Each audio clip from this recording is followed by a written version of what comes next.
My favorite election is the election of 1824. 1824. Mm-hmm. Okay, so that would be the corrupt The bargain. corrupt bargain. Mm-hmm. Okay, and so why was that one so interesting? Well, so we had at one point we had 5 candidates. So we had Crawford was the presumptive candidate, the actual nominee. Then we had some other people kind of jump in. So we had Andrew Jackson, who was famous for as a war general, right?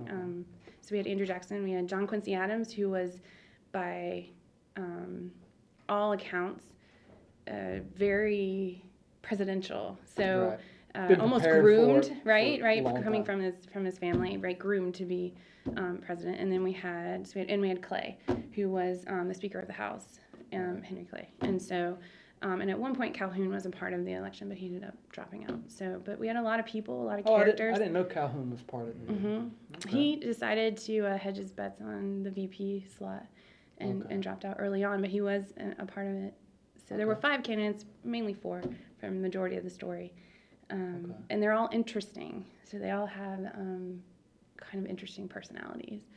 So Crawford, being the presumptive nominee, actually was the formal nominee for the Democratic Republicans. So there was also no Federalist running. So it was it was all Democratic Republicans. They had done themselves in with Hartford. Right, in the War of 1812. So Quincy Adams had Federalist leanings, his dad being a pretty strong Federalist, but and all of his support came from the old Federalist stronghold in the Northeast. So what's the nickname of this time period again? It was after like the Federalist fall, after the Hartford Convention. So this is supposed to be the era of good feelings, but as Sara brought up earlier, there's contention as to whether or not it really was an era of good feelings, because you've got a series of Democratic, Republican candidates who served 2 terms, kind of a dual term situation, and then all of a sudden you get to 1824, and you look at the maps, and there's so many different candidates running, and it's contested, and it's heated, and it sort of ends that good feeling that apparently the nation was going through after having had the Missouri Compromise, the Monroe Doctrine, sort of growing up a little bit in that era, and now we get to talk about that. It's a little bit of a misnomer then, the era. Yes, so it's not necessarily the era of good feelings, because, well, it's... Who gets the most votes? So, yeah, it's complicated. John Quincy Adams becomes your president, but does he really win?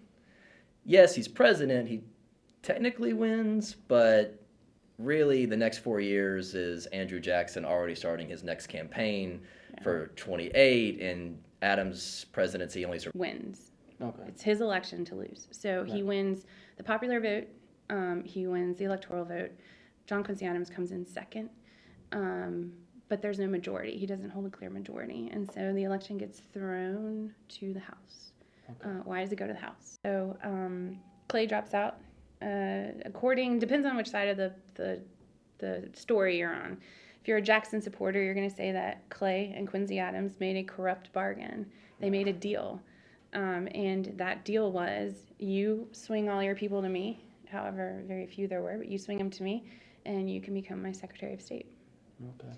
And Clay's known for his bargaining skills and deals, so he's a great compromiser. Really good at. So, and Secretary of State's a really important position. A lot of people ask about that. Like, why didn't he want to be VP? He wanted to be Secretary of State. Stepping stone to the presidency. Like, previous 4 presidents were Secretary of State. Including John Quincy Adams. Yeah, so it's a stepping stone. So I guess Henry Clay saw that for himself to say, hey, if I become Secretary of State, that'll launch me to stardom, and I'll be able to secure the next nomination for the presidency. But who supported Jackson cried foul, and Jackson sort of led that, which I've always sort of wondered, how big of a deal was it? You know, Jackson had the majority of the popular vote, but not the majority of the electoral. So how contested was it?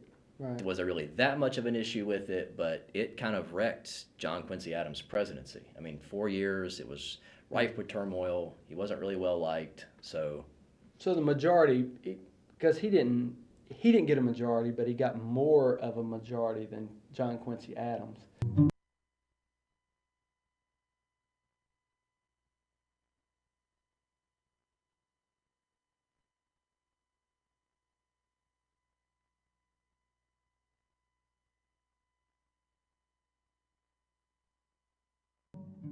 When the votes were counted in 1824, the Washington establishment was stunned to discover that Andrew Jackson had won both the most popular and electoral votes.